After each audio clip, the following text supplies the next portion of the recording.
I started making death machines in my spare time. This is my latest creation. I call it the Yes Man tank.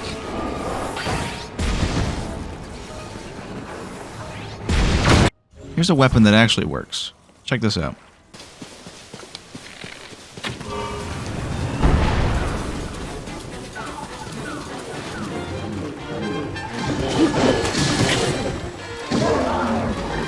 So you don't want to fight something. Maybe it's too hard. Maybe you just feel like using a weapon of mass destruction on it. The game's only been out a week, so we're still at the baby step phase. But as time goes on, we're going to see the potential of these weapons, how destructive they can be. Because it's fascinating how creative you can be with these, but also I want to see how fast you can kill these enemies. If you ever have too many weapons, just glue your swords to a tire. Well, they can't all be winners. Let's take a look at that other one. Watch it take out a horde of enemies, guys. The lasers are so precise and calculated. It's not so precise against the Tone Stallus, though. It doesn't know where the weak point is of the Tone Stallus. Using this thing requires a little bit of setup, though. You have to stick a rocket in the back, you have to line it up. You should add an umbrella if you're fighting a Lionel. And then you can just relax and just let laser legs, that's what I call this thing, just let it gobble this guy's health bar. It's kind of sad, actually. It's like watching someone mistreat a confused little animal. I added some cannons. Time to abuse some animals.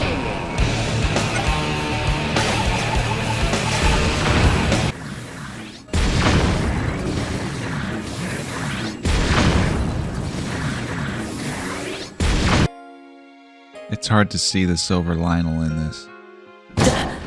This next one I like to call Liberty Prime. Liberty Prime is online. It doesn't cost a lot to spawn in, and it's very flexible. Like, it's able to move around. You don't have to set it into place, and you can keep using it. Democracy is truth. Communism is death. Here's a balloon drone. Gotta wake it up first. This one is nice because you can just move it and it'll stay there, you know? You don't have to reactivate it or anything. It'll just start doing a Biden blast wherever it's looking. And the reason I glued a bunch of rocks to it is so it didn't fly away. Ideally, it should stay perfectly still, but I need to do more research. I made another version that can shoot in all directions, so you can just kind of drop it down in the middle of like an enemy outpost. It's kind of giving Nihilith vibes. What do you think, guys? Like the Half-Life 1 final boss. Yes, the Nihilith. I thought I had an amazing idea. I put a mirror on a wheel. Mirrors can temporarily blind enemies. I thought this was going to be broken, but of course, it only works when they're facing the mirror. I had to bring in Liberty Prime to finish the job. Communist engaged. Here's a design I see a lot. It's similar to the laser legs, except it's more powerful.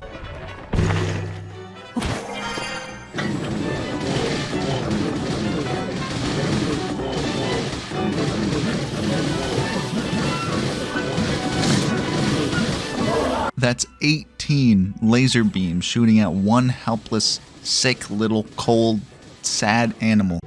I think we can all agree weapons of mass destruction are a barrel of monkeys. That's why I want to take this on the road, because a lot of these super powerful machines, they're one use. I want to disintegrate life as I travel far and wide. So I took a crack at it with this vehicle that I named the Hovercraft Fun Gun. And the gun is so heavy that it weighs down the entire thing, and it actually throws it off balance when it aims to look at an enemy. It honestly sucks. I'm trying to tap into my Banjo-Kazooie nuts and bolts skills, but it's not enough. And another problem with it is that it keeps going up, and you will just go so far up that you've left the fight. The only way to descend is to quickly press B and then hop on the controls again. But that doesn't really work when the gun weighs 500 pounds.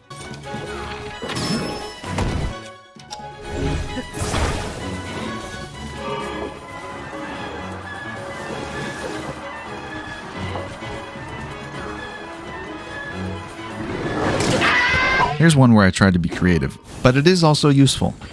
When enemies start overwhelming you, drop in the Bot Backup Deployment Squad. It's 3 homing carts that shoot fire and ice. One of them has a spinning ice wheel on it, which is extremely strong. Even one homing cart that shoots ice is very strong. Ice is the best homing cart element, in my humble opinion. I had to do some tricks here to get this to work, and this might be super useful, so listen to this. The game only allows you to summon in one object at a time, but you can get around this with a neat little trick I found. You connect the bots using a Korok frond, so when they activate, the fire will burn the Korok frond. Knowing is half the battle, guys. Do you know what I mean, guys? These are amazing for, which I won't show because it's spoilery. You should try these on the Gerudo boss and the Zora boss. But the Zora one, you have to use a fire hydrant.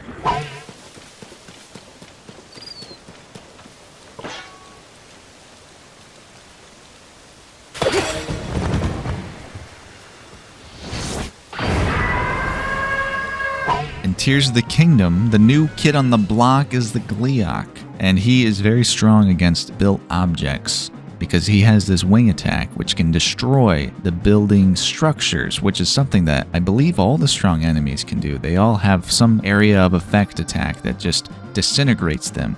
So as monster hunters, I suggest that we find a very destructive tool to destroy these Gleeoks, even though they're very fun to fight normally, but it's also fun to see these monsters get absolutely disintegrated, as I keep saying over and over, guys. Do you know what I mean, guys? It's definitely easier to just kill it normally, but that's the extra challenge, to build the Gleeok killing machine.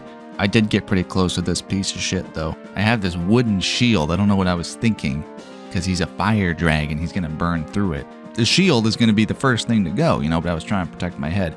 Anyway, I did do some damage, but he did get me with the wings. I could have kept my distance, but that's not what this is about. I want to build a nuclear bomb for Gleeoks, okay?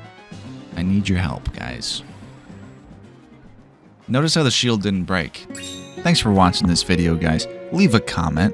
I love all comments. The nice ones, the hate ones, the weird ones, the constructive ones. Just leave a comment, please. And thank you again.